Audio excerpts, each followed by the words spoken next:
Everybody from the West Coast, stuff like that. Like I said, drill music is everywhere now.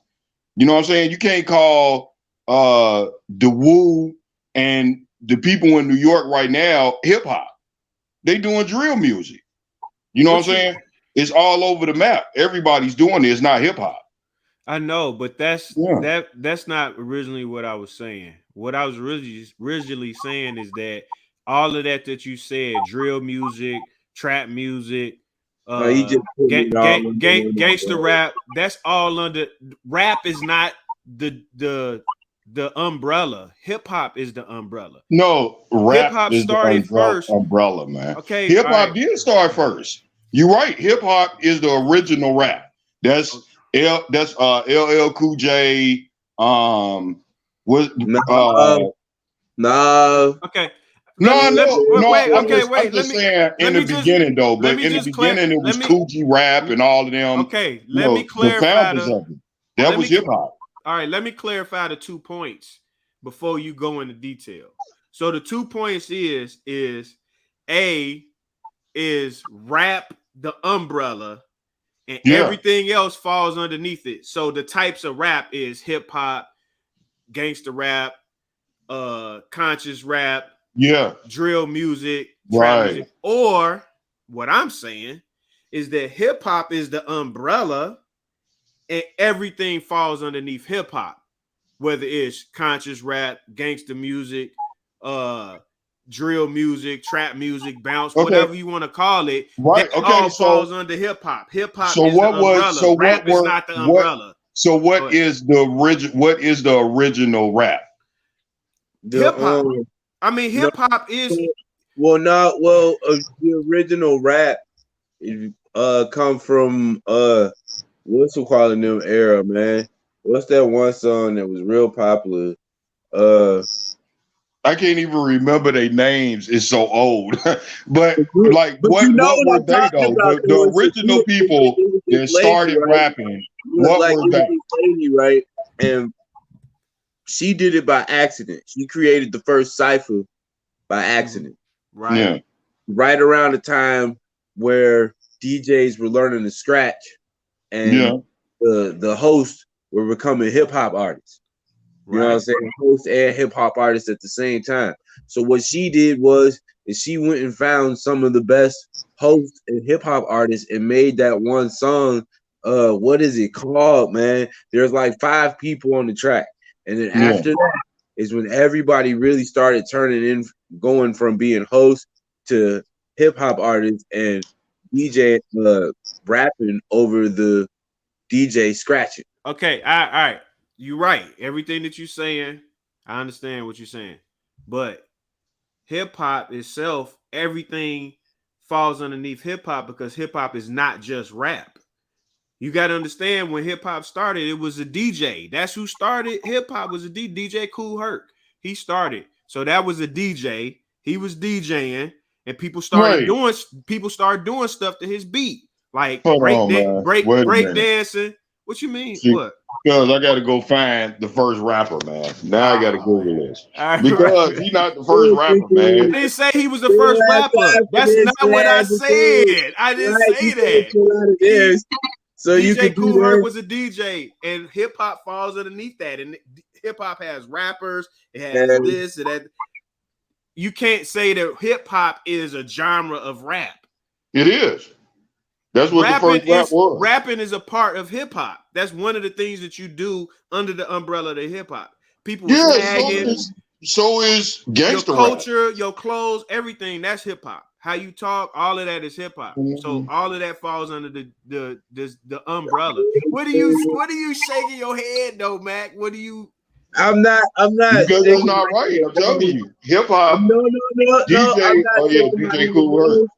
No, I'm not shaking my head. No, I'm kind of tilting my head like Darnell. He basically right because without the DJ, there was nothing to rap over. So yeah, that's right. I agree with that.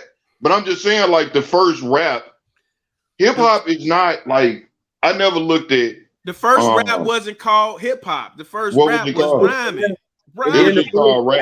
You was rhyming. The first rappers didn't really start coming out and really coming out until like 87, 88, 89. I mean, that's when they're making noise. Yeah, you're right. No, you're right. Hip hop. I guess hip hop, they consider hip hop all of it.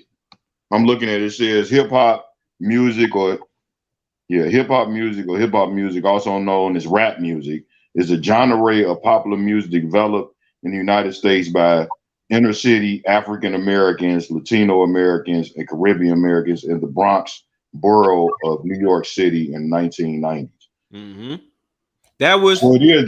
They look at it as, I never looked at it like that though. I thought hip hop was just like, hippity hop. That's how I look at hip hop. You know what I'm saying? No, for real. That's how I looked at it. So then when you got gangster rap, you got drill, and you got conscious rap. Okay, let's get a background for us, man. That's because that's what we grew up on, man. The first. Ain't it good we having this conversation before now to ever like met KRS-One in person? Like, right. That's how I always looked at hip hop. Like, that's hip hop. Hippity hop. You know what I'm saying? Then you got gangster rap. You got, you know what I'm saying? I never looked at it like that was like hip hop was the whole overall thing. You know what I'm saying? Like, but I mean, I looked at just rap. You know what I'm saying? Rap is the whole overall thing. Then you break it down to, because what do you call the hippity hop people? The hippity hop. Yeah, no, for real. But like, what do you call them? There's not conscious rappers and not real rappers. But like here, you just call them hip. I mean, they are hip hop artists. I mean, that's what you gonna call them, man. You saying what style would you call it? Right, what is it?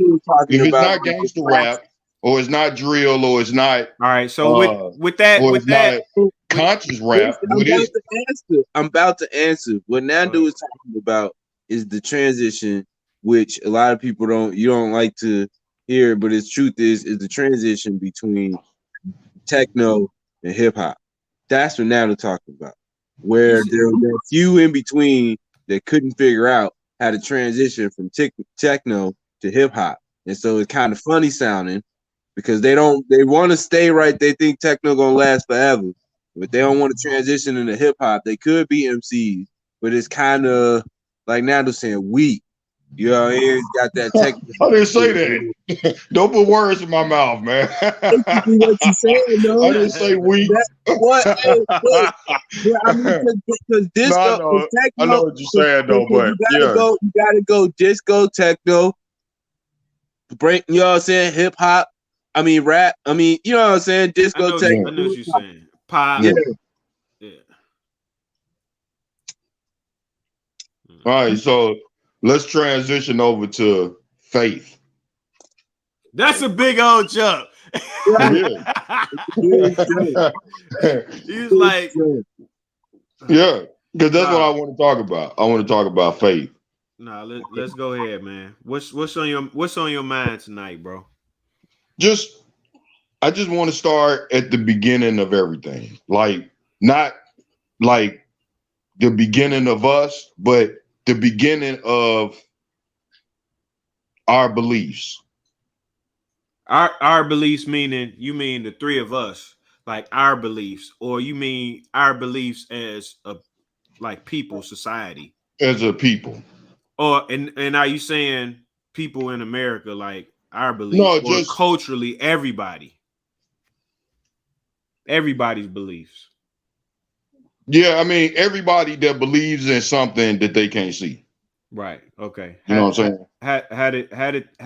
How did faith? At what point did faith come into play, or has faith always been in play with people's beliefs? Right, because we know how faith is for us in our time and era. Because back in BC and stuff, they didn't have they didn't have the technology we have.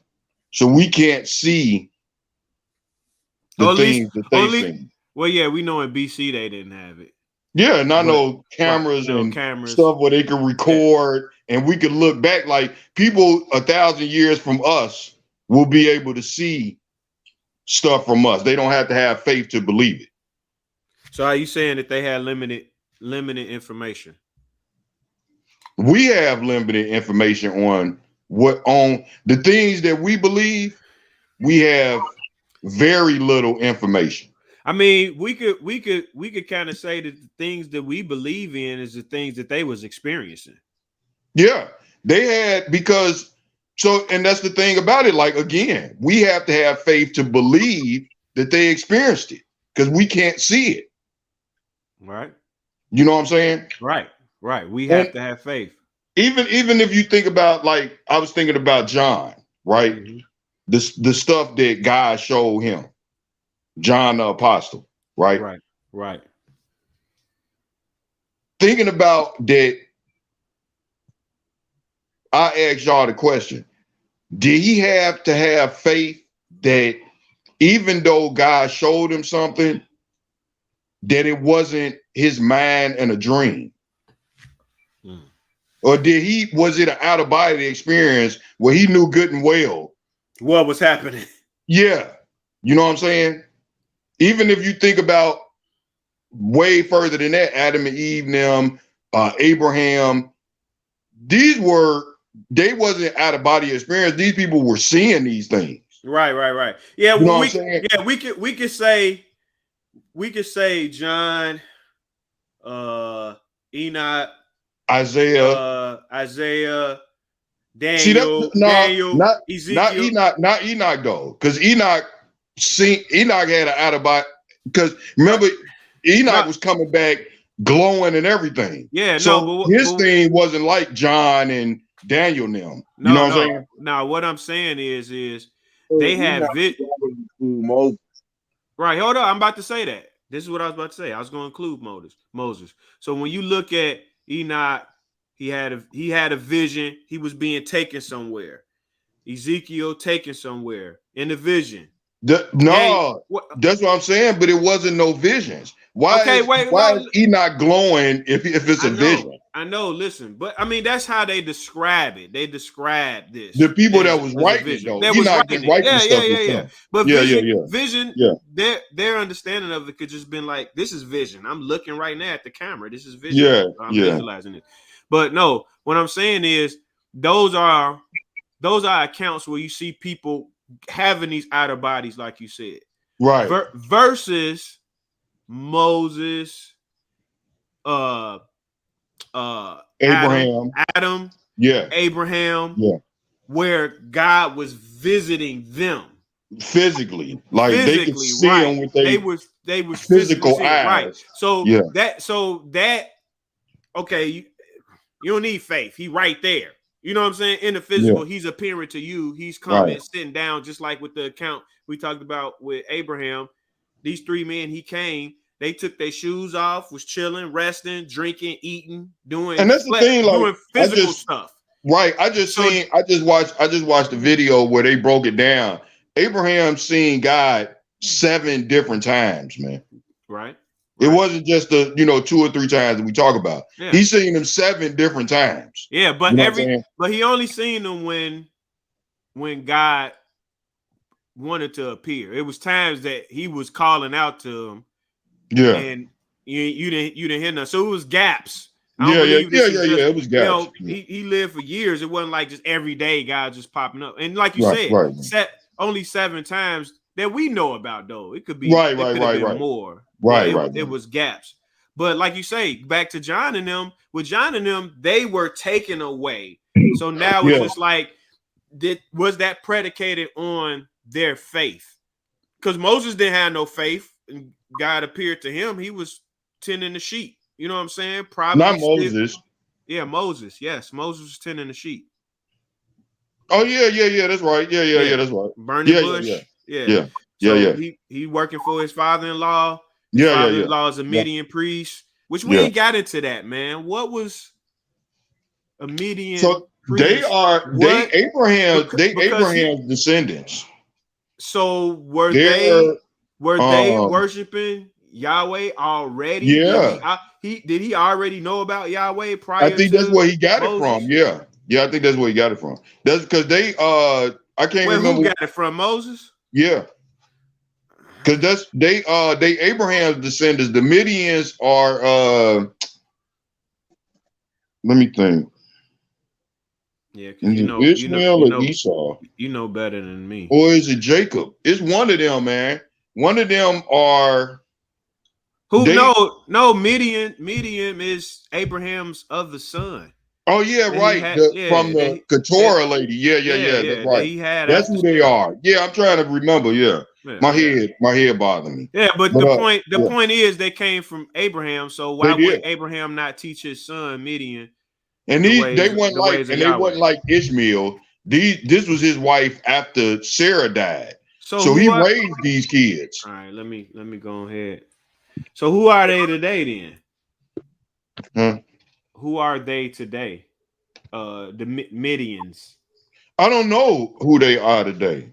I don't know. You know, they could have went into Israel with Moses now. Well, not with Moses, but I don't know if because you know he had a wife with them, man, and kids. Right. Yeah. Who you talking about, Moses? Yeah. The Medianites today. Who are the Medianites today? Arabia? Maybe the Medianites today may be identified with part of the Arab people. Okay. So kind of like the same thing with Ishmael. Yeah. That's what I was thinking. Yeah. But because mistaken, like her daddy had tattoos and stuff like that on his face. Abraham people, they don't do that. Oh, what about the Medes? Mede in Persia? Yeah, that's Iran. Yeah, I'm saying. Okay, I'm looking here. Abraham took a wife, and her name was what you say her name was? Keturah, right? And she bore him. He had a bunch of kids, man. She bore him Zamran. I never knew this. Jokshan and Midan. You butchering them. I'm tearing them names up. And it's back. I got this one right. It's back in Shua. But yeah, the Medes, that I'm pretty sure that was descendants of Abraham's kids. And that Medes and Persians, that was Iran. You know, I said he raised them kids though. They weren't like Ishmael. You know what I'm saying? That was his wife after Sarah died. But I'm like what Nadu saying though, like my problem be, well, not my problem. Like I guess you could say analyzing it is you reading the Bible and you being able to have like the Old Testament and the New Testament, and then like what I was saying, you got that gap where we read history and then there's us. You see what I'm saying? And then you go and you read through Bible texts and other concordance and things like that, whatnot. And sometimes there's a moment where something there's a moment where something happens that's just completely unexplainable, or it's just way too extravagant, or it's just like there's no way that you can scientifically explain that, you know what I mean, etc. But like there's different accounts of it, and the account may not be exactly the same, but it's the account. You know what I'm saying? Yeah, and that's what, and I think that shows that everything comes from one place. Like people, like we watch 100 videos, we read 100 things, and a lot of people try to say like things are copied. But when I look at it, I think that because of like how you look at everybody getting off the boat with Noah, right? Everybody would have left with the same thing. So they all spread out of course you're gonna have 100 flood stories. They might not all be the same because you have the Chinese telephone where it goes down, from generation to generations. It's not gonna be the same. You know what I'm saying? Yeah. So, but everybody has the same story. That should show you that it's true. Everybody got off the boat with one story. Mm-hmm. You know what I'm saying? What one understanding about what happened, but their stories was translated differently based off of how they talk, how they interact, and like you said, you go down the line, of course, you got people just like now. You have people that add stuff. You might like we talking right now. Mm-hmm. I could leave this conversation and a couple of days later, me and my girl talking, and I'm exaggerating stuff. You know what I'm saying? Yeah. But it's the same story. Yeah. You know what I'm saying? All three of our stories may be different, but it all rounds around to the same thing. Right. You know what I'm saying? That it happened, regardless what happened, it happened. Mm-hmm. And there's a reason that it happened. That's what you got to get to. Like I'm a root type motherfucker. Mm-hmm. Like everything I look at, I want to know why it happened. Right. Why did it start? Right. You know what I'm saying? Right. Y'all know I talk to y'all all the time about the beginning of time and stuff like that. You know what I'm saying? Yeah. I want to know why did this happen? Get to the root of it. Right. Then you can explore everything else. Yeah. And you know what I'm saying? And I think back to kind of like what you were saying with that faith thing, like, believe it or not, those people still had to have some level of faith because these encounters that people was having, everybody wasn't experiencing them. You know what I'm saying? Like Moses was the only one that was talking to God. All these other thousands of millions or however many people that he brought out of Egypt, you know what I'm saying? Like they were not having these firsthand encounters with God. So they had to trust in what was being told to them. And like you say, they didn't have, like you say, the technology and the information that we have today. They didn't have a Bible. You know what I'm saying? Like and these were stories that was being passed on about things that happened to their ancestors and and encounters that they was having with these divine beings that was helping to establish their culture and their civilization and their ways. So they believed in it, and that was the reason why idol worship. We was talking about that the other day, like why idol worship became a big thing, because the regular common folk, they wanted to have these encounters too. Why is the king coming back telling us, the God that we serve said this, that, and the third, blah, blah, blah, blah, blah, and this is what you need to do. Man, they wanted to have those interactions, and that's why idolatry started. Then you get people that's, like you said, like, you know what? I'm tired of this. I'm tired of listening to this dude for what he talking about, God talking about. Like, you still have that today. Yeah. You know what I'm saying? Yeah. So, I mean, the thing is you have to have faith in what you gonna believe in. You know what I mean? Like I said, but even like some of them, like you can't, like Noah and his kids, they didn't have to have faith. They was on the ark. You talking about a place that never rained. Yeah. I mean, they still to build an ark, yes, but I'm talking about why they was on it. Yeah. When they got off that ark, they didn't have to have faith that it was a God. I mean, you know what I'm saying? Yeah, but they still had to have faith that they was gonna get through that thing unscathed. You know what I'm saying? But God promised them that, didn't he? Yeah, I mean, that's what I'm saying. Yeah. They had to believe that. But what they was experiencing, you trapped in a big, gigantic boat with a bunch of animals. You know what I'm saying? They had to have enough faith to build it to begin with. Yeah, I know, but I mean, so to build, look, we have to think. Like, let's go back to the beginning of it. They built a cruise ship when it wasn't no boats. You know what I'm saying? Like, if they had enough faith to build a cruise ship and believed that it would get off the ground and protect them, I doubt if they were scared that they wasn't gonna make it through it. You know what I'm saying? All right, let's just stay right there for a second though. Do you think that it wasn't nobody knew about boats? Like, was people No. said, nah, I'm just saying, like, No, I understand. No, I believe that the entire world was populated before the flood. So I believe they had boats. They had boats, but not like the ark. Mm-hmm. What? What's wrong, Mark? You don't think the world was populated before the flood? No. I'm finna tell you why. And I told Darnell this. Look, listen. You already know I think it is, but go ahead. But listen, no, I'm not saying that. No, nothing. Never mind. What? Never mind. No. I agree. That the world was populated before the flood? Yeah.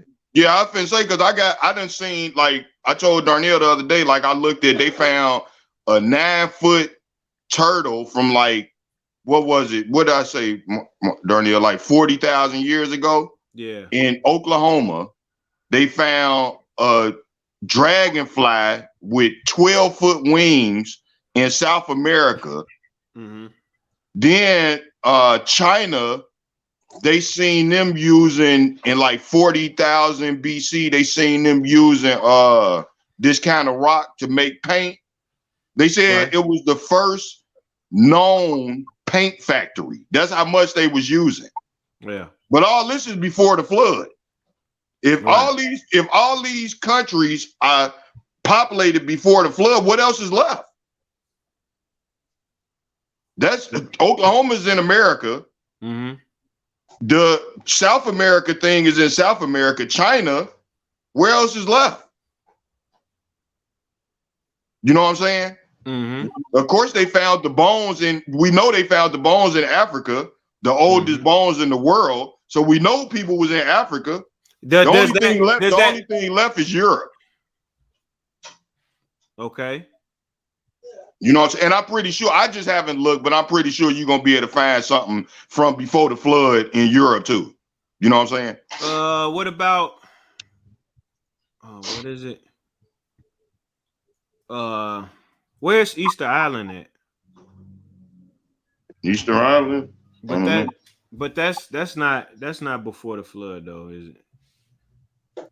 See, a lot of this stuff is, a lot of these islands and stuff may have not been islands. Oh no, Easter Island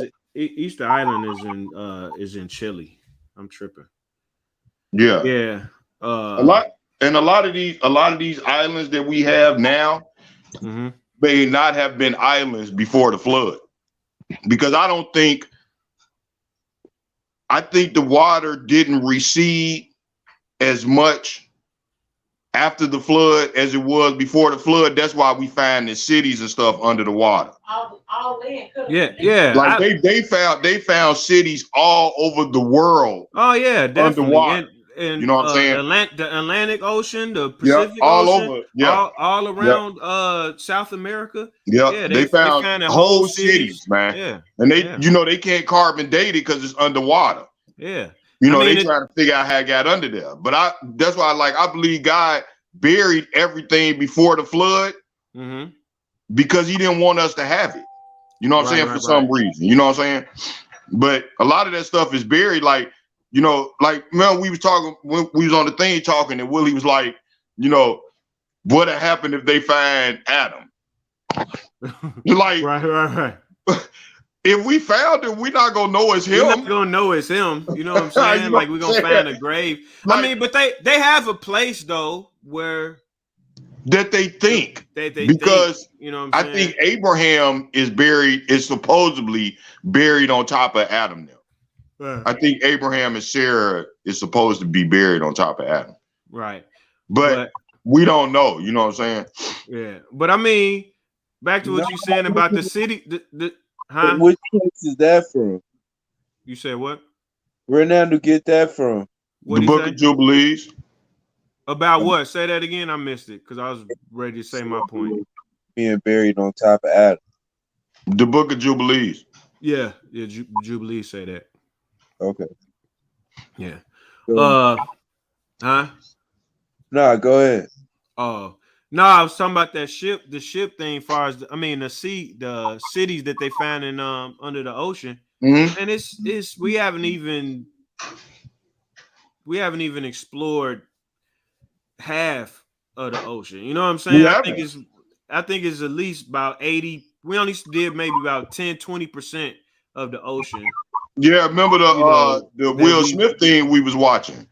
He said he went to the deepest place. Yeah. And it's parts of this world, man, that has never been explored. Yeah. Like we trying to get into space.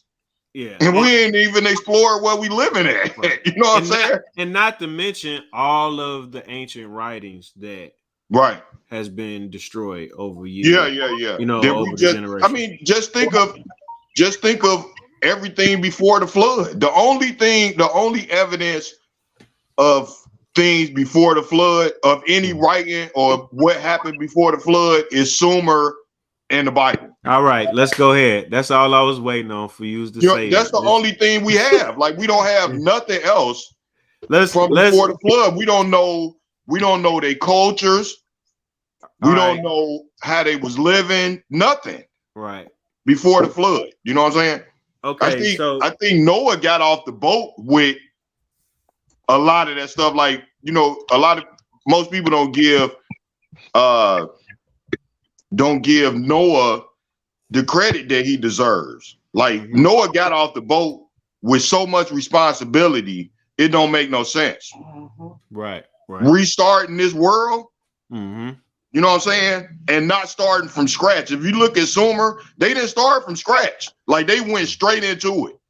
Right. Straight into building canals and you know what I'm saying? It wasn't they was living there for a little while and then this just came to their head. They start making canals and they went right into it as soon as they started there. So yeah, you know they had this information previously. What you're saying? They know how to rebuild their civilization. Yeah, that's good. Let's jump right into that on the talk. Me and Mark had we kind of tried to delve into the beginning. But that was from the biblical perspective. Okay. The Genesis account, Adam and Eve. We kind of touched on the differences that I noticed in Genesis 1 and Genesis chapter 2 about creation and whether or not we're talking about a recap in Genesis 2 of what God was doing in Genesis 1. And I pinpointed a lot of the differences that give me the theory that this was two different accounts, not two different creation stories. It was just that Adam was created after the fact. You know what I'm saying? Okay, so okay. How I go into that is why write the account twice first? Exactly. And then leave it all this time. If it was wrote twice, we see, okay, it's wrote twice. All right, take one away. What do we need two of them for? So we know that it's two different accounts, right? Yeah. We don't know if it's in order. That's true. That's a good point. You know what I'm saying? We don't know if Adam still could be the first man. Well, and then all this other stuff happened. We don't know if it's in order or not. The reason why okay, go ahead. We'll take it how it is. Right. And just go off of that. You know what I'm saying? But like I said, we don't know if it's in order or not. You know what I'm saying? Only reason why I say that it's in order is just because of the way it reads, because Genesis 2 goes out of his way to talk about, hey, he rested. You know what I'm saying? His work was complete. He rested on the seventh day. Then it goes into talking about Adam.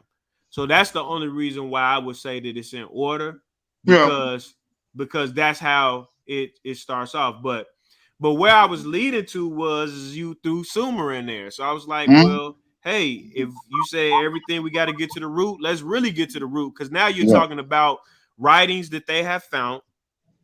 And I want to say when did they first start discovering the Sumerian tablets? The dates. Well, they've been discovering artifacts for as far as the 1800s, but I believe it was 1841, I think. Yeah, but I think something like that. Yeah. When they got the tablets that that we get a lot of Sumerian understanding from was in the 1920s. Yeah. Early 1920s. Yeah. And none but of them. yeah, we're gonna start in the beginning. We might as well talk about somebody else's creation story. And what better place than Sumer, the oldest known civilization to man. We ain't taught this in school, y'all. Right. Never heard about Sumer in social studies of these tablets that we found are thousands of years older than the biblical text. You know what I'm saying? Thousands of years. Yeah. Not saying that. So when you look at it, like, people would think like, okay, these stories were before, because they found, because the tablets are older than the Dead Sea Scrolls, people would think that the story is older. But that doesn't necessarily have to be the case. The Sumerian story could have been the story of before the flood. Okay. The biblical story is the same exact thing. It's just not as in detail. You saying not as detailed? You saying the biblical account is not as detailed as the Sumerian story? Like, the Sumerian story break everything down. So pretty much you can compile the whole Sumerian story into an outline of what Moses wrote. Moses kind of outlined. Moses didn't write it. All right, we know that. Don't change the topic, right? Yeah. Right. No. Yeah. Okay. Like, wait. We don't know if Moses wrote it. First of all, but we don't know if he wrote it. Right. But I don't think he didn't write it. He didn't. Okay. He didn't even speak Hebrew, man. He was an Egyptian, dog. Yeah, right. Why would he write it in Hebrew if he speak Egyptian, man? Because he got an Egyptian. He got an Egyptian name. Yeah, he's Egyptian. Right. He grew up in Egypt, man. What are you talking about? Okay. Like, all right. Why would he be writing Egyptian? He's Egyptian, man. Right. But anyway. But okay, so right. Yeah. So we find these tablets. The biblical story. The biblical story is an outline of the Sumerian story. It's the same exact story. You know what I'm saying? Right. It's more detailed. It's the Sumerian story. And that's, what, the thing too, like, while we talking about this, the king thing, man, I've been thinking about this for like 2 months, right? The Israelites didn't have a king until Saul. Like, okay. I hate doing this, but I'm gonna do it, man. You talk about for real, from Adam to the flood, thousands and thousands of years, right? Noah to Abraham, 7 generations, maybe more than that. Then Abraham, Isaac, Jacob, they went into Egypt, was in Egypt for 400 years, came out of Egypt. Then you got all this time before Saul, and then they get a king. Okay. But the Sumerian stories is calling all of them kings, man. It's all about kings, right? It's Jared and all them is all kings. You know what I'm saying? Like, right. When I think about it, I think maybe they didn't call them that. Like what I was talking to you about yesterday, like, I think Abraham was a king. Like, if you look how he operated when he first moved out of Sumer and into Israel, look how he operated. Okay, right. I'm gonna stop. He was the king of his people. No, but he's not a king because he didn't have a nation, man. In order, he had a nation. It was a nation. It just wasn't. You can't have a nation without land. You had to have land. Everywhere. No, he wasn't. He was occupying territory. Right. Yeah, but he had land. Where do you think Isaac and Jacob and them was living at? Yeah, but they had land. The Bible tells you that. It tells you Jacob was Isaac was a farmer. Yeah, he had to have land to farm, man. Yeah, but that's just equivalent to his family, man. That's not. I know. That's not that's not rare for a wealthy man to have servants and have all that. That's all. Right. He had all of that in his household. Yeah, but it wasn't enough land for him to make a nation out of. You know what That's I'm the saying? thing, and that you know what? That's the thing about it too. We don't What you know. got, Marcus? We don't know how many people he left Sumer with. Never mind. Cause just like what it says, that him and Lot had to split up because it wasn't enough land for them to be in the same place. Well, Lot just didn't want to be with Abraham. It wasn't that he couldn't stay. I mean, He didn't actually, want to be with Abraham though. You know what, bro? You just making a really good, valid point with what you just said. I'm just thinking about that. Like, who's to say that when Abraham left? First of all, I always had his number 300 in my head, but that's just who he took with him to save Lot. Was 300 men. That might have just been Right.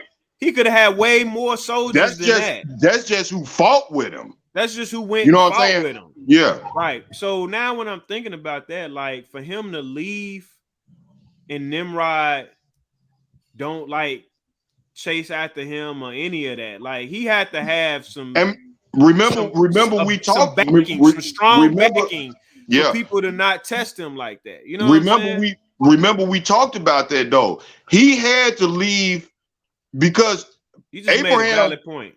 Abraham was in the lineage to become a king, but he couldn't become a king because of Nimrod.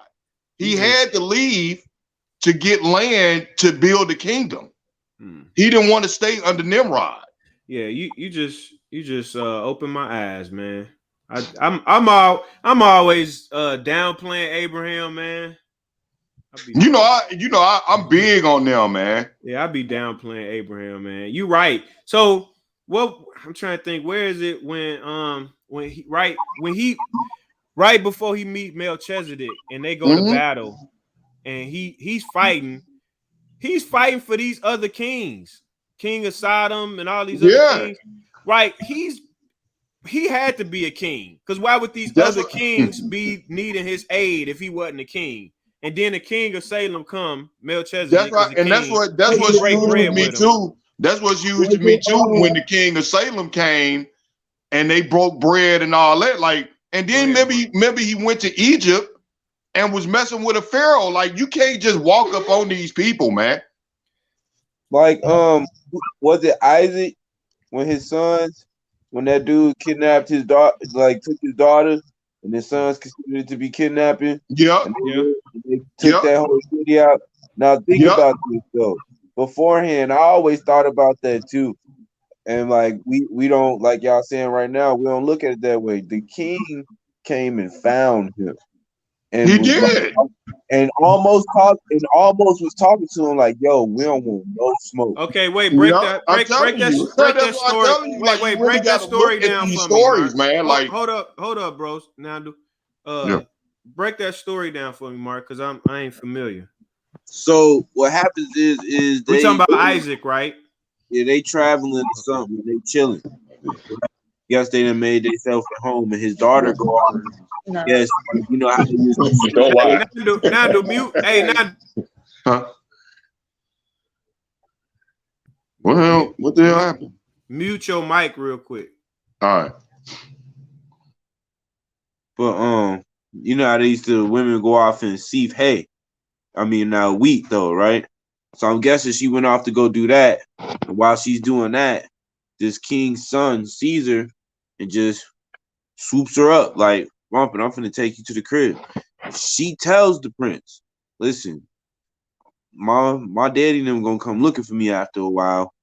And they ain't gonna be happy in so many words.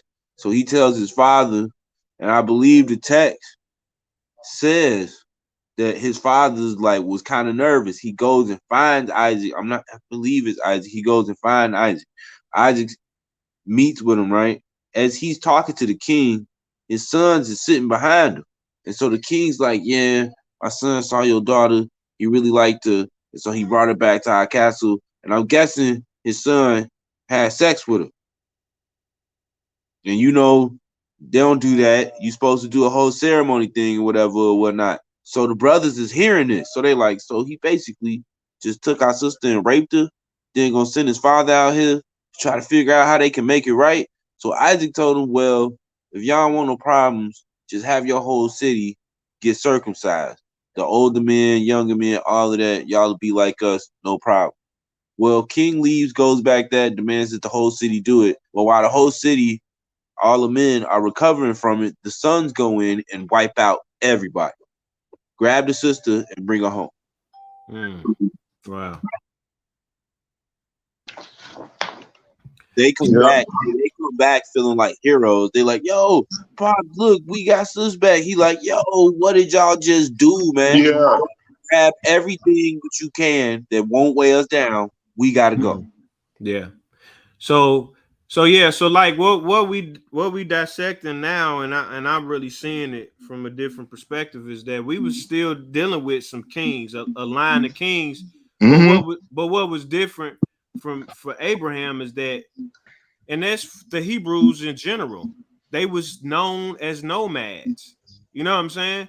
They was known up until they established a king. They was known from roaming from place to place. You know what I'm saying? You got to think they did it for 40 years with Moses.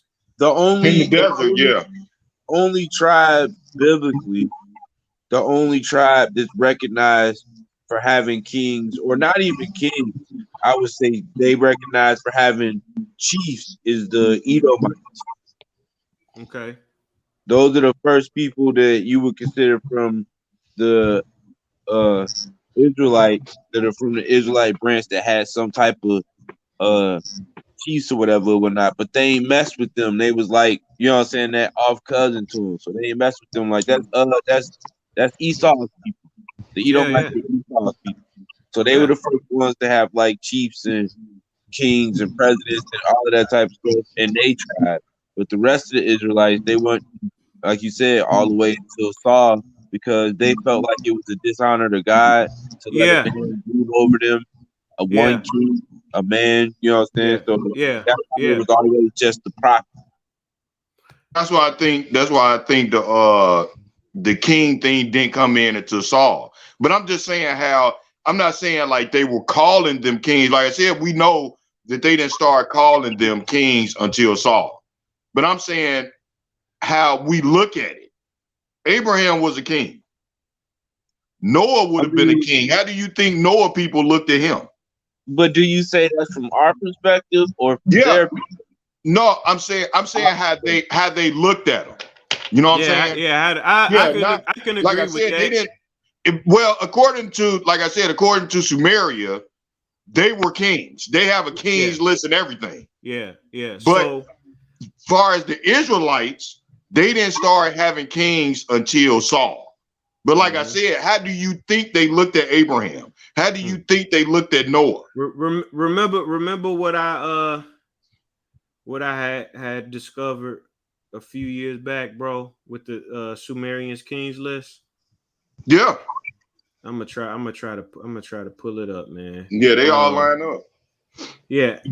Mark, what I had looked at, this is a couple of years back, man. Me and bro was studying. He had just hit me to the Sumer, right? And I started looking at the Sumerian kings list, and it lined up perfectly with the descendants of Adam. You know what I'm saying? And even like the meanings of their names, because I think like when we finally get to we looked it up. I gotta look it up, man.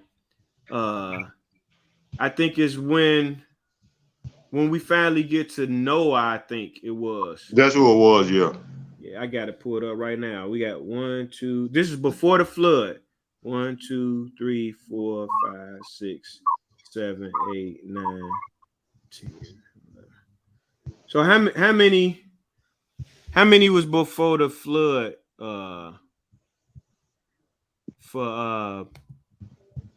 From Adam to Noah? To Noah, yeah.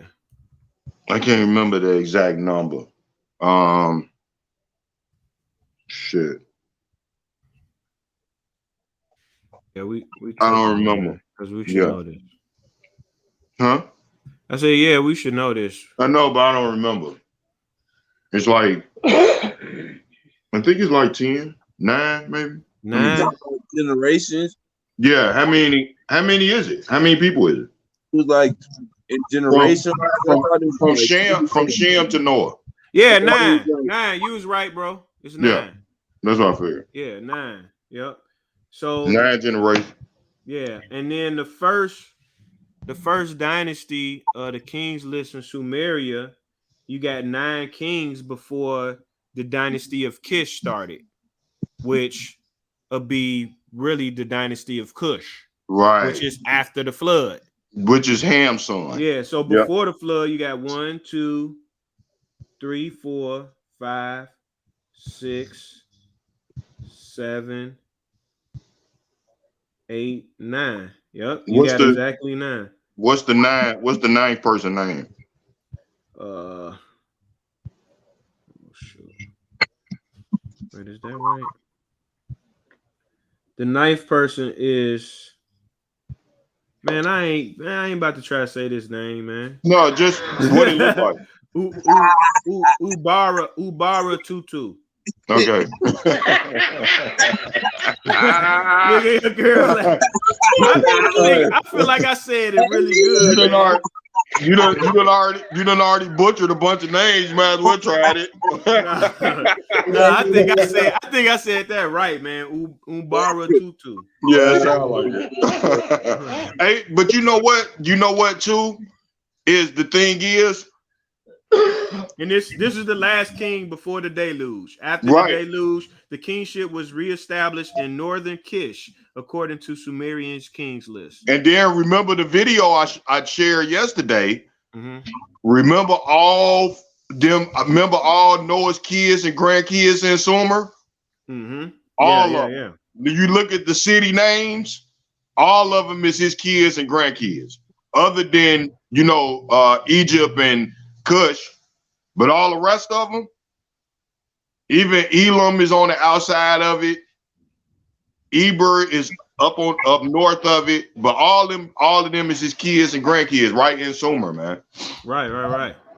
So, like you say before, you was like, we're talking about the same people, just different names, man. If these people were considered great kings in the Sumerian tablets, then these children of Eden, Mark, like how you be saying the children of Eden, Adam, he was considered a great king.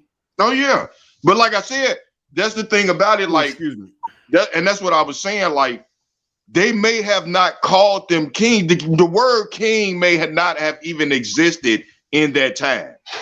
Mm-hmm. You understand what I'm saying? Before the flood. Well, the word king may not have even existed. Well, Sumer was calling them kings. Well, Sumer is not before the flood, though. It's telling the story before the flood. Yeah, and it's calling them. Okay, you keep saying Sumer's not before the flood, but we don't have no writings before the flood. Right. But these writings that we found that's after the flood is telling the story about before the flood. Just and that's the Bible's telling the story before the flood too. Yeah, and like I said, the story that they're telling is that, hey, we had kings ruling for hundreds of thousands of years. Let's throw that out there. So let's throw. But like I said, even with like in the Bible, you don't see Abraham as a king. Mm-hmm. You know what I'm saying? Yeah. So after the flood, the Sumerians might have been like, oh, okay, these men were ruling over nations. We go back to, again, the watchers. God sent 300 watchers to watch over the nations. This is before the flood. So right there, that tells us there's 300 nations before the flood. In Jared time, we don't know how many was right before the flood. But we know in Jared time, there were 300 nations on the earth. Look, right? You confirming it. Just the two of us. We was talking about the Cain and Abel thing, right? And Cain was talking to God and told God, you can't send me out there with them people. And they found out what I done to Abel, they're gonna kill me. Right? Say that again, bro. Say it again. No, because what after Cain killed Abel, and he was just gonna send him out there, and Cain told him, you can't send me out there with them people, and they find out what I did to Abel, they're gonna kill me. And like you said it was 300 nations before the flood. You know what I mean? And Darnell was just talking about that. It had to have been enough people that he felt like He couldn't just go somewhere and be a void on the you know what I'm saying, on the planet, just roam and not run into people. Right. Well, what I was talking about is like that's way after Cain, though. Jared, when God sent the Watchers, that's Cain, Jared. That's like 5 generations after Cain. Right, But no, I'm glad you brought that up, though, because that's what I'm saying. That's what I'm saying is you saying it's way after. Right, I'm saying it's way after, but what I'm saying is there was enough, 300 nations. Yeah. Right, but there was enough in that time that Cain was afraid for his life. Yeah. Exactly. Yeah. I mean, where that to get time to 300 nations. And like I said, I'm glad he brought that up, because what Marcus is talking about, when he killed Abel, when Cain killed Abel, the Bible says he left and built a city, named it after his son. How did he know how to build a city? Yeah, I mean, he knew how to build a city because he lived in the city. Right. You know what I'm saying? But I'm just saying, for people that don't know, people that's ignorant, But they're not only that, just to show their kinglyship. How you gonna go off by yourself? Well, he didn't go off by himself. He took his wife and Abel's. Right. But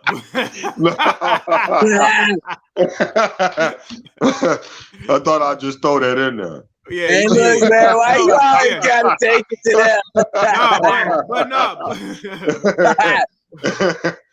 that? You will kill your brother, then take his wife too, though. Take your wife and his. Right. But but the thing is no, that's a good point though, Mark. In our mind, we just assumed that it was Cain and he was by himself and he was just roaming around. No, Cain took everything that belonged to him.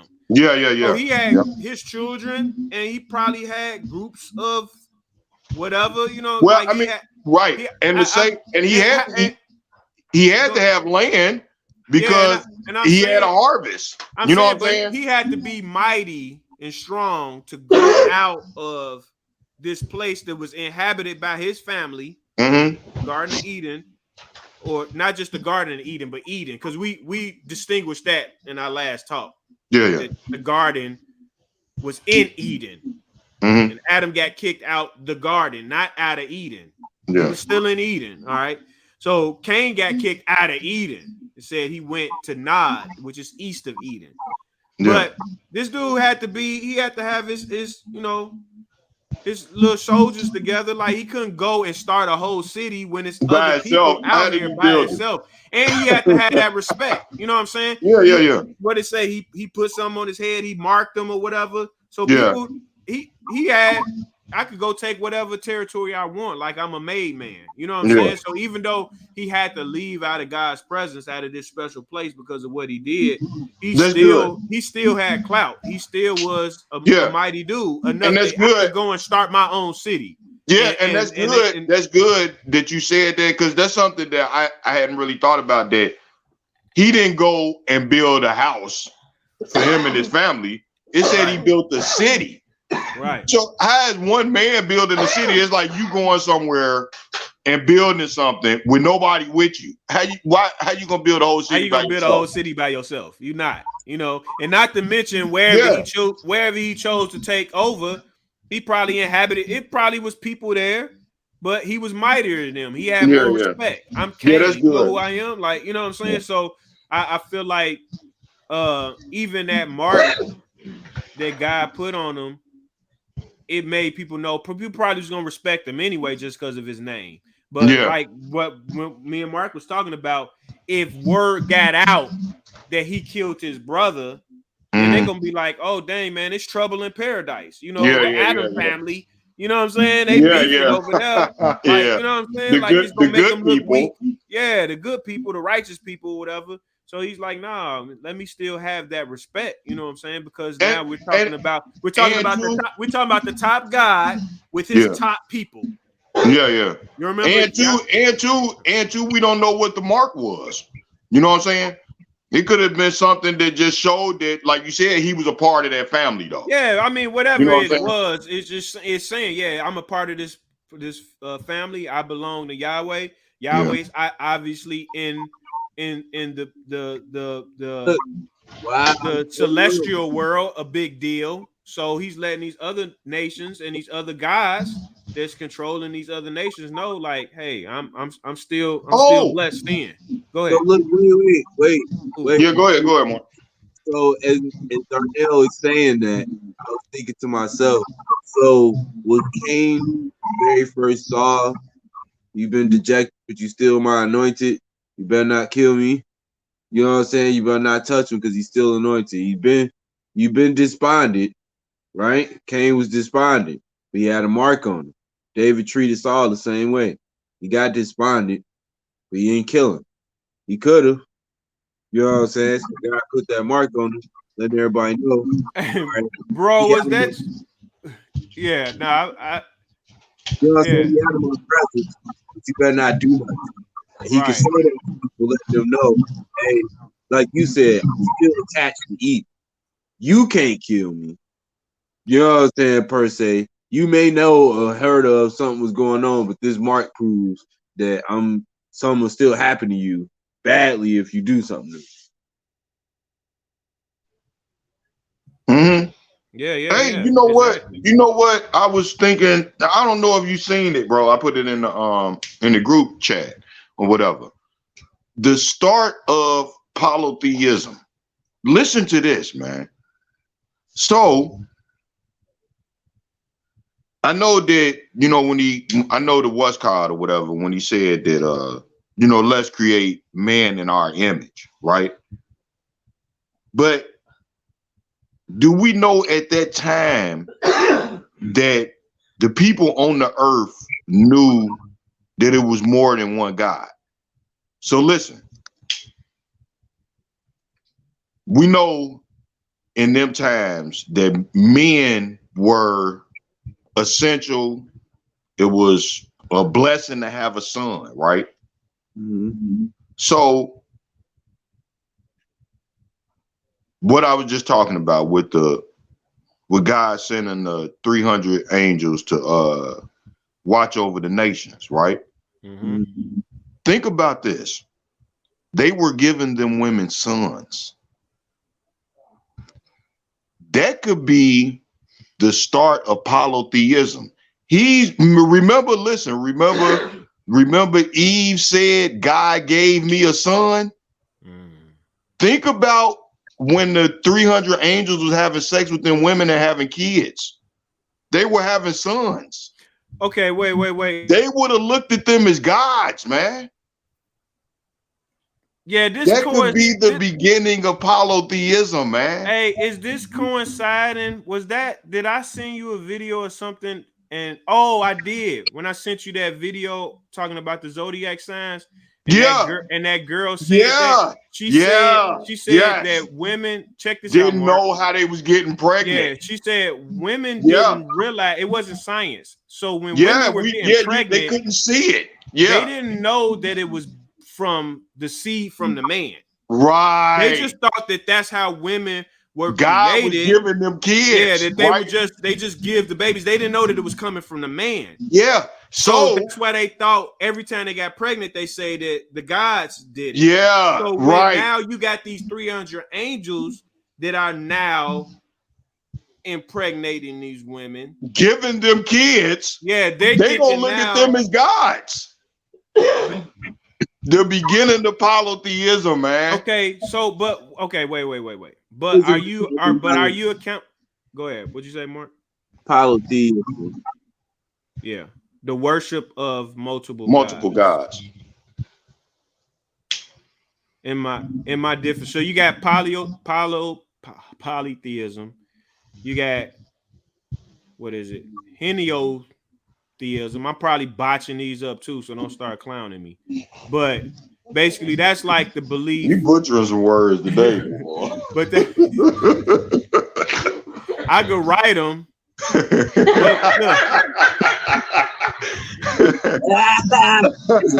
Mark, I think I got all of these.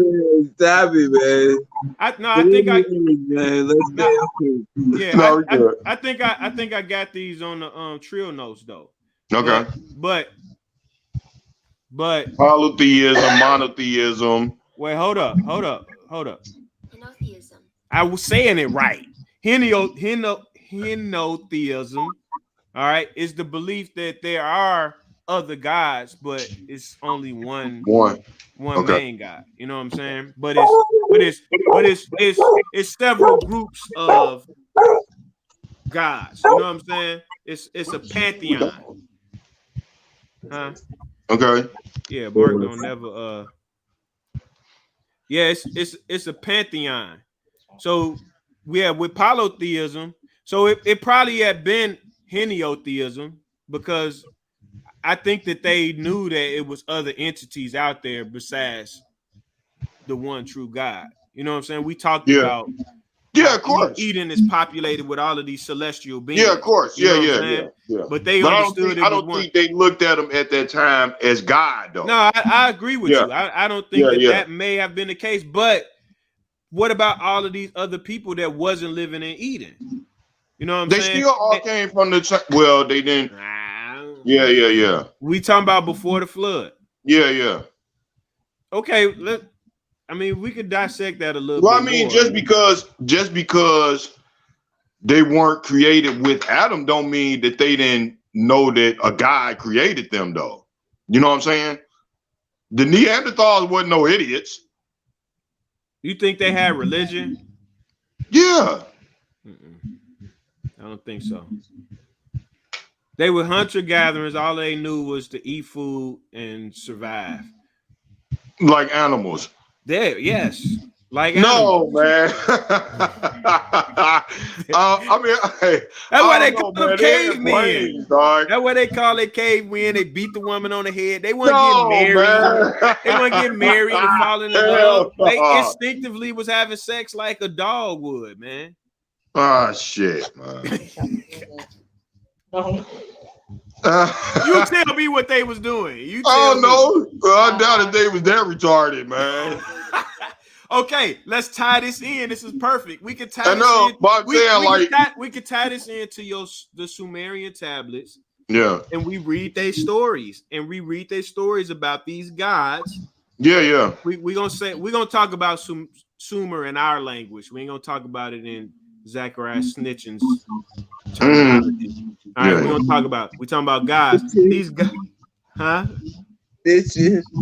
Yeah. That's his name though. Yeah. The dude that interpreted the tablets. He ain't the first one to interpret. No, he's not. But he's taking credit with this whole story of these guys are just nothing but aliens. And the aliens were just experimenting. And that's how you. I don't go for that. That's how you got the cavemen, because they were a genetically inferior, which I wouldn't say either, because physically speaking, they were stronger than us. Their brains was bigger. Their heads was big as shit. But they wasn't as intellectual as us, though. And one would know, man. Okay, and one would say that they just didn't have a conscience, which that lines up. I can line that perfectly up with Genesis 1. Genesis 1, he said, let us create man, male and female, in our image, our image and our likeness. And he created them and told them, be fruitful and multiply. And he blessed them. He didn't say nothing about blowing his breath in them and them becoming a living soul. Okay, so what you're saying is that blowing the breath is our conscience? Yes, definitely. How do you know that? I mean, I don't know that, but it makes sense. Because we don't know what the breath is. We have a conscience, but I'm gonna tell you my breakdown. I was about to say, because you think about an elephant. When this baby dies and shit, they cry. Do they have a conscience? But lions don't give a fuck. Lions eat their own kids. Are they crying because they're sad? Yeah. Lions do care. Man, lions eat their own kids. They eat their own kids, man. You telling me they care? But it's not. But for the most part, majority of the time, like any alpha. Yeah, if you touch them, yeah. Hold on, we gotta pause when Mark talk. A lot of the times it's the boys. Oftentimes when they eat their kids, they desperate. But a lot of times when a male lion eats the pup, it's the boys because they don't want to leave. Eventually the pup gonna grow up and be stronger than him. He can't have that. So yeah, he gonna eat him. You let the girl grow up. He got that. He got to go first to know that. I mean, they lion will go off. But if you but I'm saying with our conscience though, bro, if you get desperate enough, are you gonna eat your kid? No, your conscience is not gonna let you do it. That's what I'm saying. Now look, that's what right? I'm saying. Like, now listen. Now here's the deal. We all say what we would not do in the comfort of our own comforts, right? But we've heard the stories of people being stuck on the side of a mountain because they took this trip up here, and now it's just 5 of them. And when they came back, it was only 2 of them, and they ate everybody else. I'm not eating my kid. I'm not gonna eat you. But I'm just saying. But what I'm saying even if you die, I'm probably not gonna eat you. Right? I'll probably just die. But go ahead. Everybody's stake for survival is different. Yeah. You know what I'm saying? Oh wait, Dave, let me let that back in. My bad.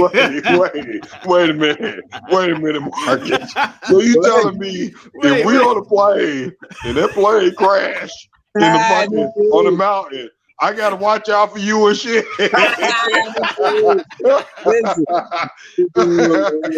This motherfucker Marcus might eat us, bro. No, like what I'm saying, is he ain't got no conscience. God didn't blow no breath in him, dog.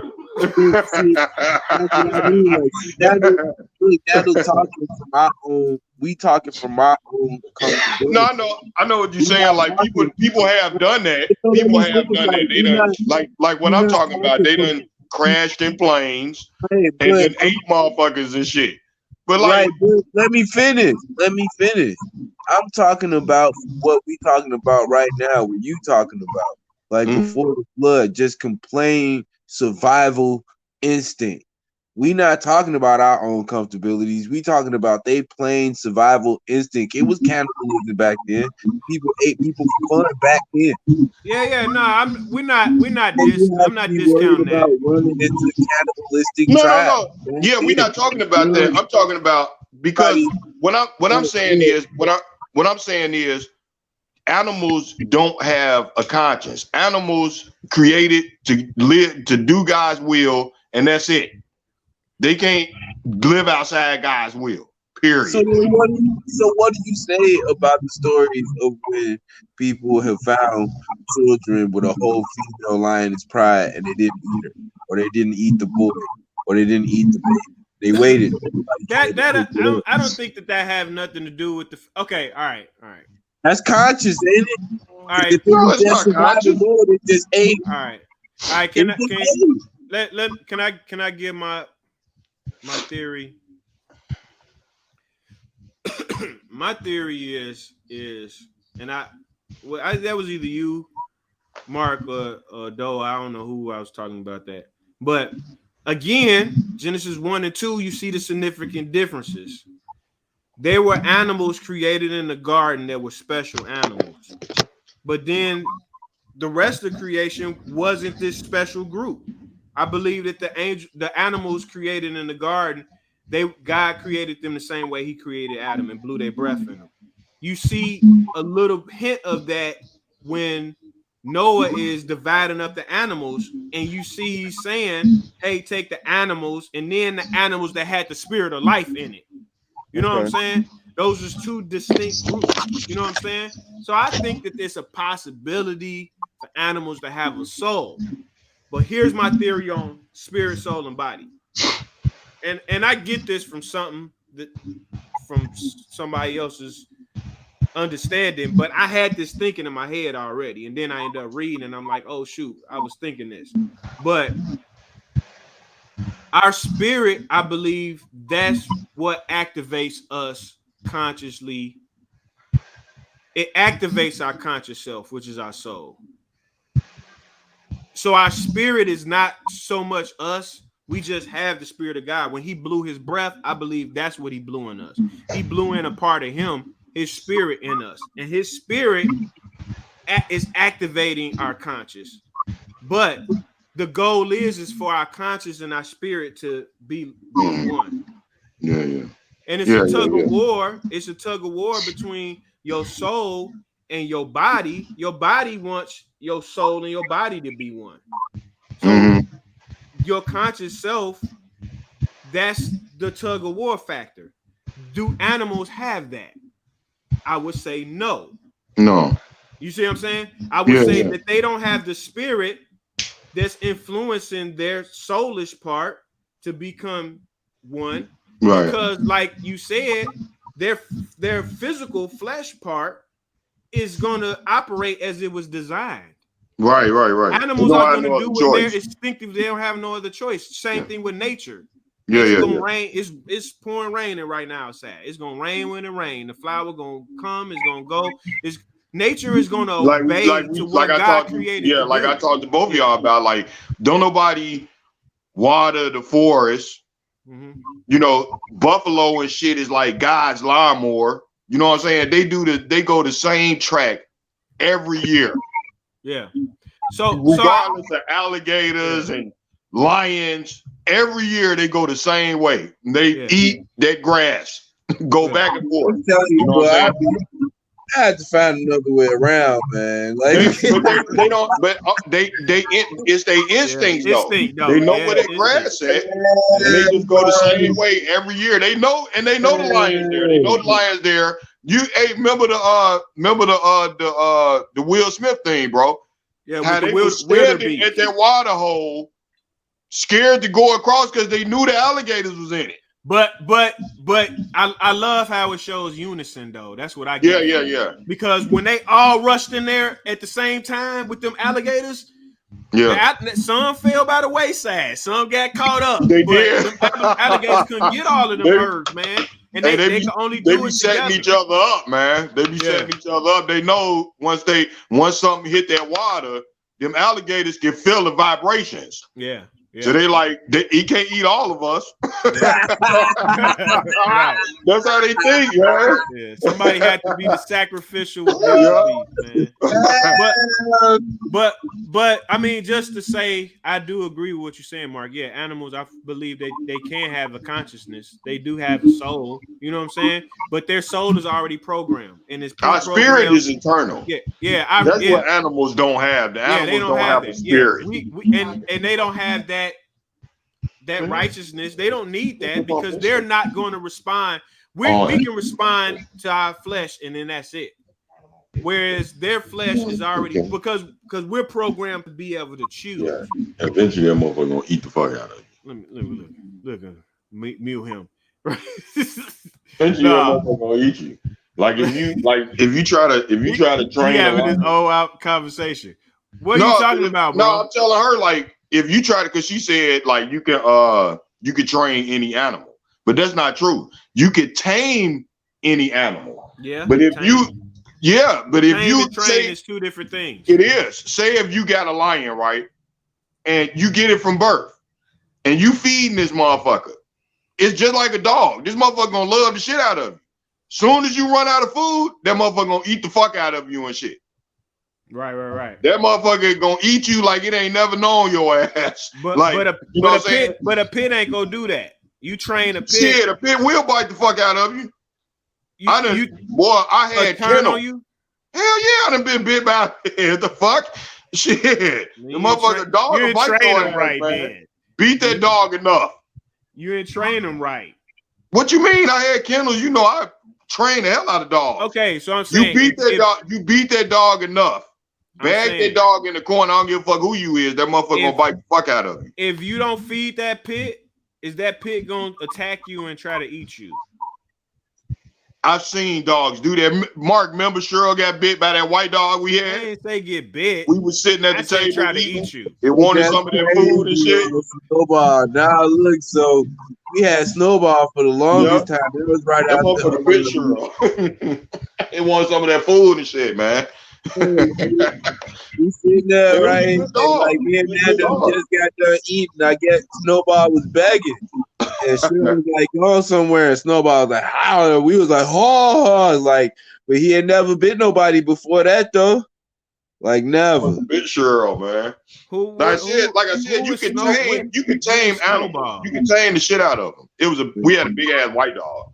We was on Ralston. Snowball? Yeah. I don't remember Snowball. Because we got rid of that motherfucker out there, Big Cheryl. What kind of dog was it? Huh? What kind of dog was it? It was like a lab. It was like it wasn't a lab. It was I can't remember what kind of dog. It was a big puffy ass dog. Was this after King? Big fella, not King. I mean big fella. Yeah, it's way after that. Who dog was King? Squirrel them. Squirrel them dog was King. Yeah, big fella was okay. Yeah, but anyway, so I could roll with that, man. Spirit, faith, we have that. We need that. We operate. Faith, like I said, we don't win. This is how we do. We go on one thing. We go everywhere. But just to get back to faith, like faith is the most important thing. Period. Like nothing else even matters without faith. You know what I'm saying? Because, like I said, we don't have no evidence of 80% of the things in the Bible. We don't have no evidence of anything before the flood. We have no evidence of Noah's Ark. They still haven't found it yet. They've been looking for generations, and they probably had never found it. He probably broke it down and built houses and shit out of it. I mean, why wouldn't he do that though? That was a good point, bro. Why would he not use that art? Everything else was wet. You know what I'm saying? Yeah. So he probably broke it down and built shit out of it. You know what I'm saying? Yeah. But they've been looking for it forever. We don't have no evidence of that. We don't have no evidence of Abraham. We have no evidence of the Exodus. We have no evidence that Jesus even walked the earth, that he performed any of the miracles that he performed. Only evidence we have of Revelations is we seeing it before our eyes right now. You know what I'm saying? Yeah. But other than that, it's faith. It's believing in what we can't see. Mm-hmm. That's the beginning of everything. To even believe in Jesus, believe in Christianity, believe in the beginning and God creating us, because like that's why evolutionists believe in evolution, because we have evolved as a human race. We've evolved like a motherfucker. We've had to because of climate. You know what I'm saying? The world wasn't the same before the flood. Like it didn't even rain and shit. Right. You know what I'm saying? So our bodies had to evolve. They started eating meat. I was watching a thing where it was showing when the Chinese first started eating rice, way the hell back after the flood. You know what I'm saying? Mm-hmm. Our bodies evolved. So there is a level of evolution, but that's as far as science going to get you to. Like you can't see God before evolution. Yeah. So there's no evidence, and we'll never find evidence of us being created because we can't see God. Yeah. So everything starts with faith. Mm-hmm. You know what I'm saying? That's why I want to do faith, the topic. Yeah. Today. No, man. You know what I'm saying? That's good. That's good on so many levels, because like you said, you gotta say, hey, how do I get to the root of things? And like you said, even what the Bible is showing us, stuff that we don't know or we can't prove. But the thing about it is, what's the point? Is the point to prove it, or is the point to gain understanding? I mean, it's gain understanding, and God wants us to have faith. Yeah. If he didn't want us to have faith, he'd do us just like he did Abraham, like he did the apostles, like he did, Jesus did things to show who he was. Yeah. The apostles ain't had no damn question. He's waking people up out the grave, man. Nobody did it before him. Nobody did it after him. Yeah. We ain't seen nobody. I'm not talking about a person getting shocked with them damn things and coming back to life. I'm talking about Lazarus was in the grave, dog. They buried him. What was it, 4 days? Yeah, they buried him. And he did it on purpose. Remember, Mary and Martha went to him. They went to him and told him, hey, Lazarus is sick. Yeah. He's dying.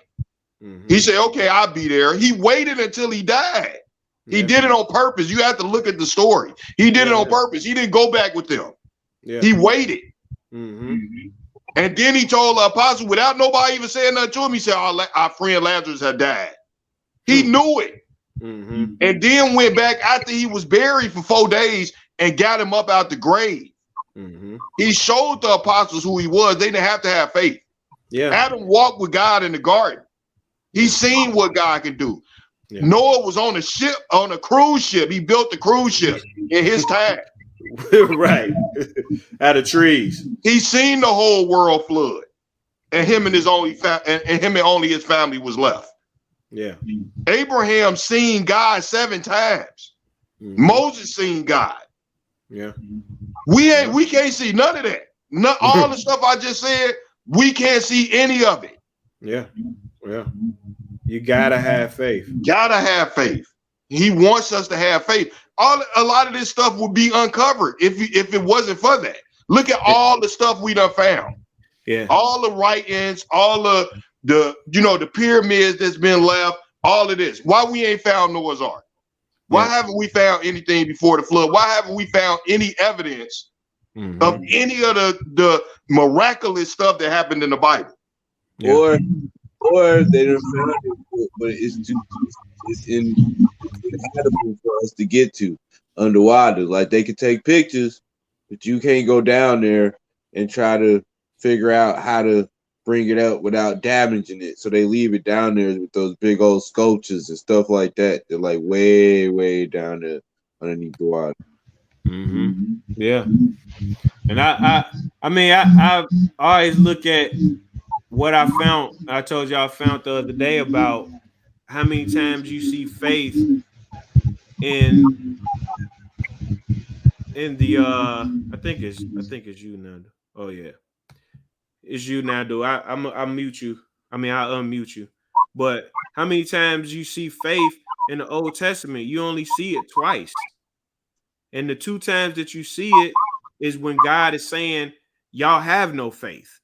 And then the last time that you see it is when it's saying that the just, talking about us, those that are justified, the just shall live by faith. But then all in the New Testament, you see faith like 300-400 times. Why? Because this is the era for that. This is what God was leading up to. He was establishing all of this knowledge and understanding on the earth through his prophets. He was establishing all of this so that we can have something to believe in, and now you can believe it and you can understand it. And I believe that's what you see being established. But that, like you say, that key element to starting this journey is having that faith. Yeah, we are the generation of faith, y'all. We are the generation of faith. All the faith that they talked about in the Bible, it was for us. Yeah. You know what I'm saying? Like I said, a lot of people in the Bible, people that was writing this stuff down, they didn't know who they was writing for. They had no idea that we was going to exist. Mm-hmm. But God knew. Yeah. You know what I'm saying? He put it on their hearts to write it for us. Yeah. All the faith that they talking about, that's for us. We are the generation of faith. Everything with us starts with faith. It's believing first. Believing in things we can't see. Even the outlandish, crazy stories in the Bible is believing it without seeing it, without no evidence. You can't tell me, like, the people, we watch movies. We all Marvel fans. We watch all these Marvel movies. You believe that stuff really happened? But you can't tell me some of these stories in the Bible don't look just like that stuff. Yeah. I mean, that's the thing. I do believe that the minds of these comic book creators and people making these movies, I believe that that's coming from somewhere. Mm-hmm. That might not have happened in our reality or in our realm, Yeah. But I do believe that. I do believe that some of these are stories of things that have happened that we just have not understood that's going on in the universe. Yeah, yeah. So I do. But yeah, man, I definitely want to have that root digging conversation, man. And I think that faith is a key element to starting to unlock that. You know what I'm saying? And unlock the faiths. You know, it ain't a coincidence that people ask you, hey, what's your faith? You know what I'm saying? What do you believe? You know what I'm saying? And this is what we want to do. We want to sit down and we want to talk about what we believe or what other people believe, and have that open-ended conversation with a person that's going to lead to something that you can dissect and understand for yourself. After faith, then comes understanding. You have to believe before you can understand anything. Yeah. You know what I'm saying? Like you said, we start with faith. Like we did today, we talk about faith. Faith leads to a lot of different things. You know what I'm saying? We was all over the place. Yeah. You know what I'm saying? But you have to have faith. You have faith, and then you start studying the things you believe. Mm-hmm. And that leads to understanding. You know what I'm saying? To things that you didn't even know about. Mm-hmm. It leads you to more knowledge, and more knowledge leads you to more understanding, and more understanding applied, you walk in wise. And that's one thing about God. He said, like, I'm the beginning and the end. Like, he's an open door. Like all the studying we've been doing this for 4 or 5 years. Mm-hmm. Every door opens up another one. Yeah, we said that with Willie on the other talk, man. That every answer that you get is gonna be a bunch of other questions following. Yeah, it's gonna open up another question. It's gonna keep leading you. And I said this is gonna be for the rest of your life. Think about what Adam then was doing with 900 years of their life. We just really started gaining understanding at 40. Yeah. You know what I'm saying? Think of what they was doing with 900 years of life, man. Yeah. I think definitely of the understanding that they had when they died, man. Think of where Adam was at, especially walking with God. Mm-hmm. Think of where his understanding was at when he died. Mm-hmm. Yeah. And what that did for him and his journey after this world, you know what I'm saying?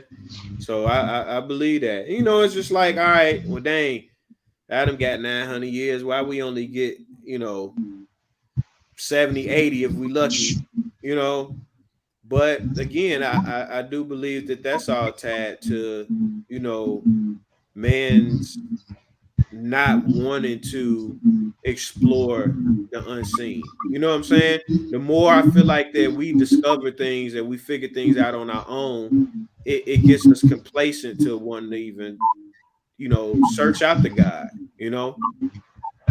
Mm-hmm.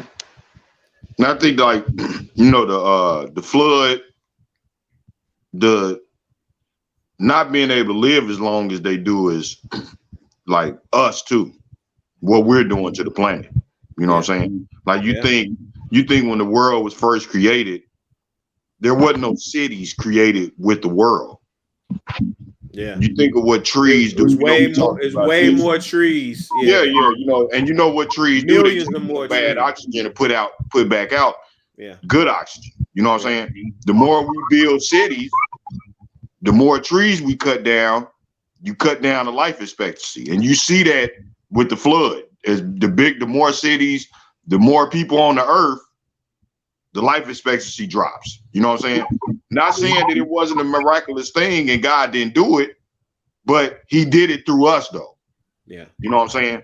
And a lot of it is trying to get out from under what God did to Adam now. You know what I'm saying? Trying to make life easier for us when he told us we're gonna have to work. But like you say, you think about chariots and where we at now, cars. Like we got the cars, but we killing ourselves with them. You know what I'm saying? We more comfortable driving, but we ain't living as long as they was living back when they was riding chariots. You know what I'm saying?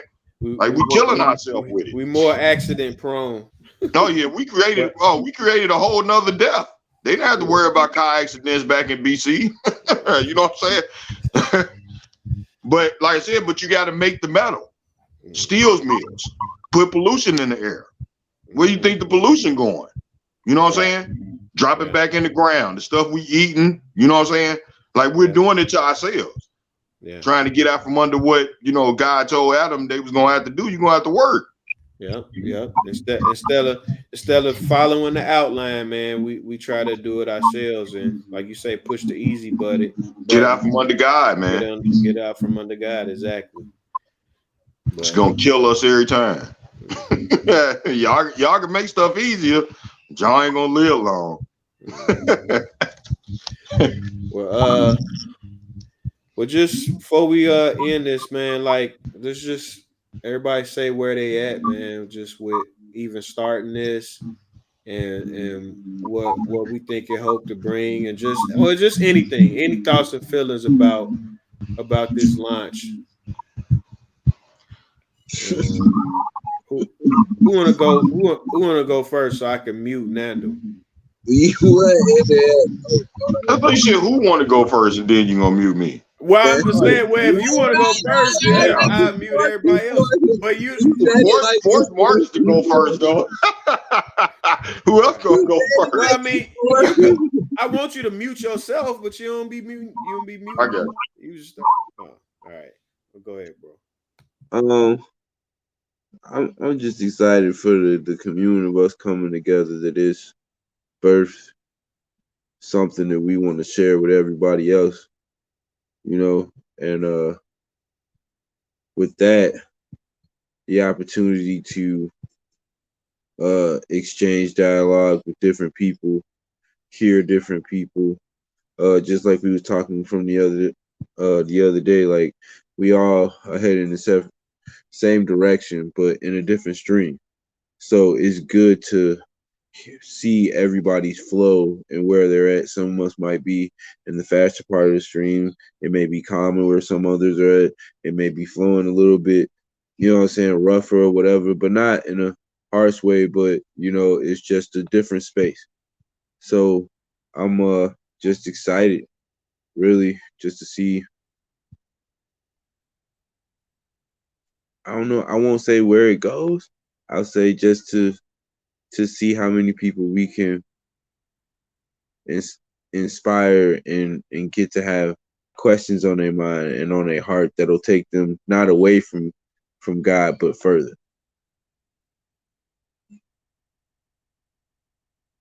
And that's really where I am right now. Oh, I tried to unmute Nando, but I forgot he controls. Go ahead, bro. Go ahead. I'll go last. All right. Yeah, I'm right with you with that. But I guess the biggest thing for me is being able to share and finding myself with other people. I feel like I haven't always known who I was, like me trying to, you know, navigate through my environment, my circumstances. I feel like those things had a big major part in determining who I was.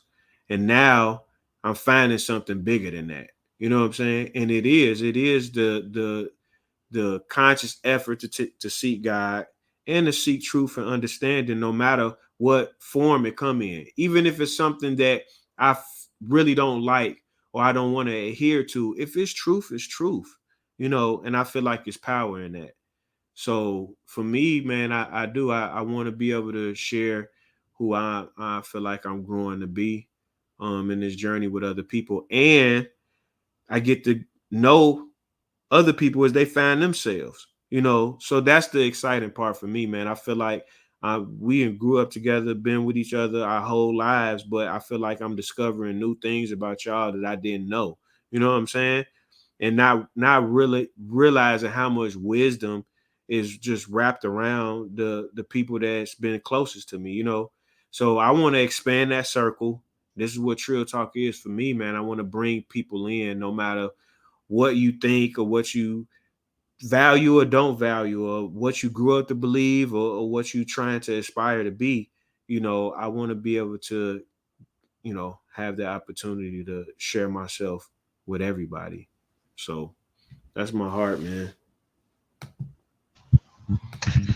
Well, this ain't about me at all. Like straight up, like only reason I'm doing this is to give people knowledge and to win souls. That's all I care about. Like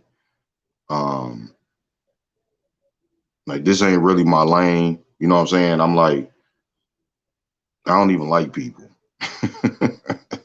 Y'all know that, but just like, that's all I really care about, man. It's just sharing knowledge, understanding, wisdom, learning, you know, from people that we have on here that you know stuff that I don't know. You know, getting people where we are. You know what I'm saying? We've been doing this for 4-5 years, man. All of us together, even, you know, me and Dobbs talk on the phone almost every day. Me and Mark was living together. We'd stand out on that porch, man, and talk for hours. You know what I'm saying? We'd stand out on the porch smoking, talk for hours, go in the house, still talking. You know what I'm saying? And we've grown a lot. You know what I'm saying? And I want to share it with people. I want people to grow. You know, I want people to get what we're getting and get what they can't get from sitting in a building. You know what I'm saying?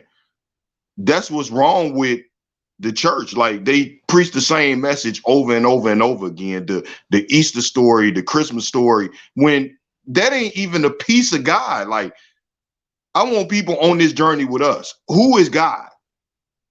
And I'm talking about all of them, not the Christian part of him, the Sumerian part of him. Like, who is God all together? Who is the source that created all of this? Heaven, earth, everything. You know what I'm saying? That's what I want out of this. You know what I'm saying? If I really don't care about no fans and all that, I want people that gonna follow us because that's what they want. They want to get closer. They want to know who he is. Like, I ask y'all all the time, like, how people gonna go to heaven and be with somebody they don't even know? You think God want people there that don't know him? He gave you, like we were just talking about, you got Adam them had 900 years. Okay, we get 80. What you doing with your time? You know what I'm saying? You got all this time. Half people ain't doing shit. You could be using that time to do what we do, watch videos, read, get understanding on things.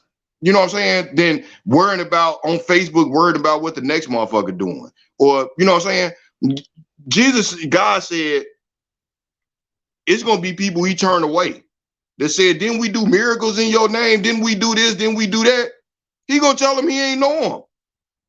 It's people that you listening to in the pulpit, he going to turn away.